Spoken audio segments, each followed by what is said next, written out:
I would think I'd hear Ken Livingstone say anus so many times. You should have been around on election night. OK, David, what is your decision? You think it's... I think it's a very clever lie, because we know how you like amphibians or reptiles or whatever. What is it? What's Politicians. Politicians.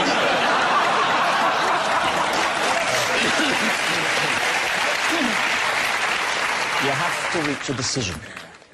Has he What had do you a lie think? yet, or is Is it it true? true or false? She thinks it's a lie, see? Right. You can't ask members of the Of course audience. you can.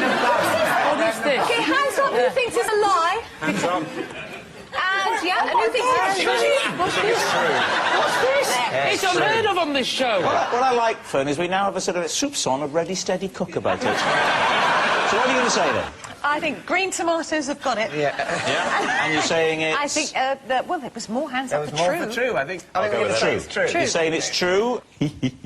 Right. Ken Livingstone, is it the truth or is it a lie? It's true.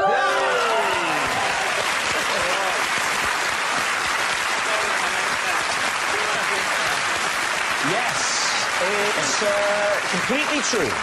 Ken was the first person in the world to breed the Congolese frog Hymenopterus curtipes. Have to say, Ken, perhaps if you'd concentrated a bit harder on your transport policy instead of Kermit, you'd still be in power.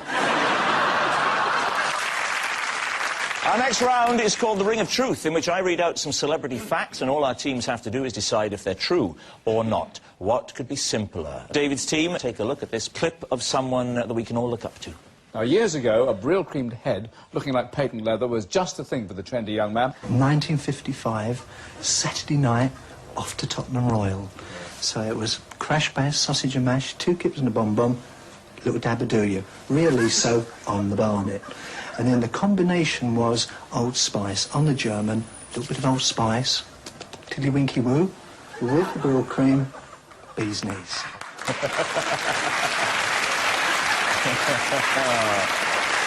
You know what? I wouldn't mind giving him a punchy once in the boat race. So here's the related fact, then, for David's team. The Archbishop of Canterbury once endorsed a Cockney version of the Bible. Is this possible, David's team? Why would you need a Cockney version of the Bible? It was to make the Bible more accessible to the man on the street. So... Some blush tomata, stigmata.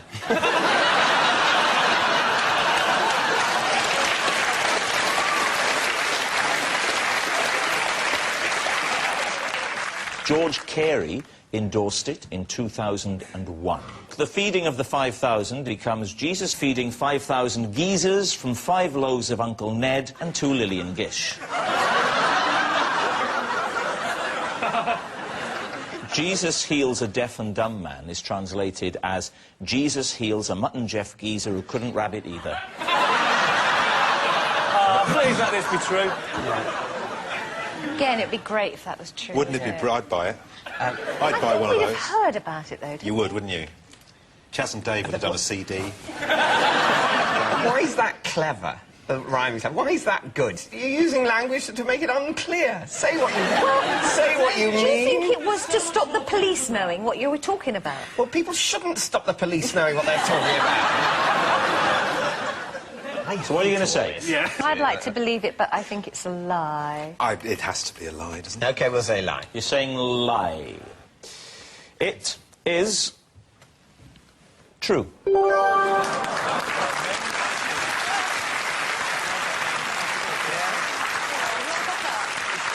Yes, amazingly, it's true, and I have the book here.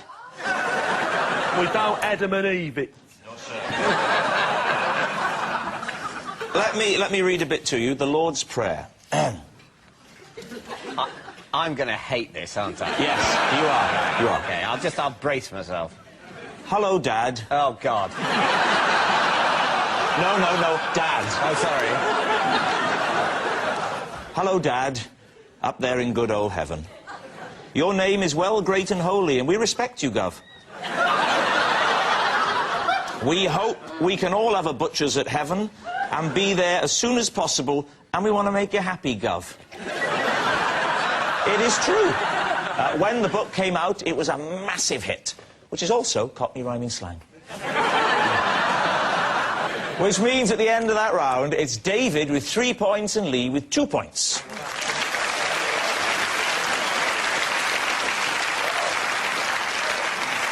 Our next round is called This Is My, where we bring on a mystery guest who has a close connection to one of our panellists, or, more embarrassingly, is someone from the Child Support Agency looking for Lee.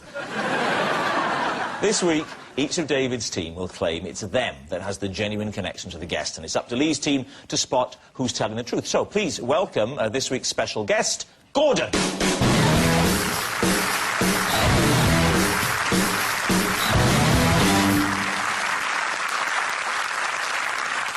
So, Stephen, what is Gordon to you? Well, this is Gordon.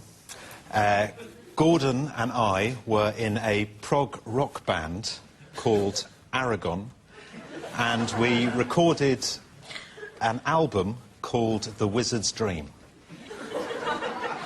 David, perhaps you'd like to explain your connection. This is Gordon.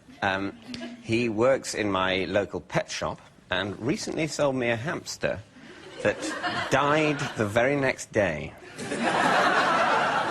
Finally, Fern, explain your relationship with Gordon. This is Gordon. He's the subject of my life drawing class, and I have painted him naked 3 times. There we are, then. Pretty straightforward. A former prog rocker, a purveyor of poorly pets, or a nude model. Lee's team, where would you like to start? What did the hamster die of? So, what did the hamster die of? I don't really know, actually. I think we all know, David.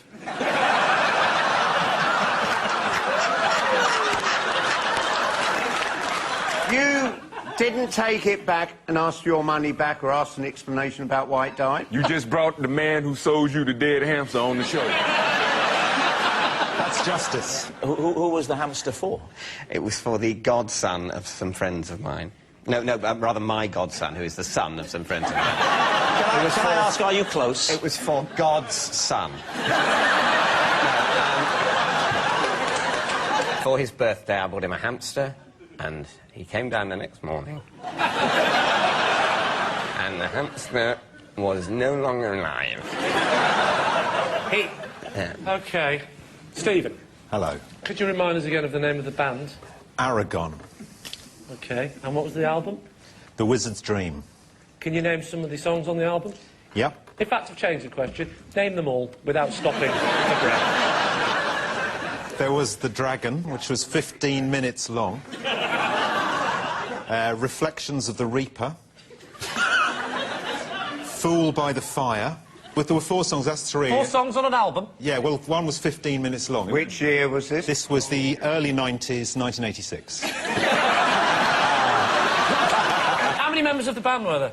There were 4 at that point. Could We you started name, with... could you name the other members? Yes. Do it. Right. Let's see where we're going. Charlie Dilks. Yeah. Good old Charlie. And Angus Ford Robertson. And Fern. Now, you take sketches of this man here. So, what, you built up from fruit to flowers to his testicles, or...? We started on a ladder and a bit of fabric and paintbrushes and things, and then we moved on to, eventually, Gordon, and he was there for three sessions. Okay, now let me ask you this. When did you do this course? 2 years ago I started, and I still do them. You still do them? Now, you get up and you rush off to the studio, you got 4 kids, and you have whatever extra things you do, and then you have time to go and paint men you don't know nuts. Well, it's only...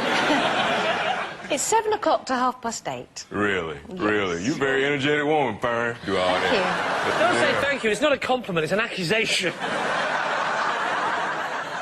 So, Lee's team. Is Gordon Stephen's ex-bandmate, David's hamster vendor, or Fern's nude model? OK, what do you think, Reginald? I don't think Fern had the time. I don't believe you would ever try to handle a hamster, living or dead. And I think it's you, because you and this cat here, Gordon, y'all got the same eyebrows.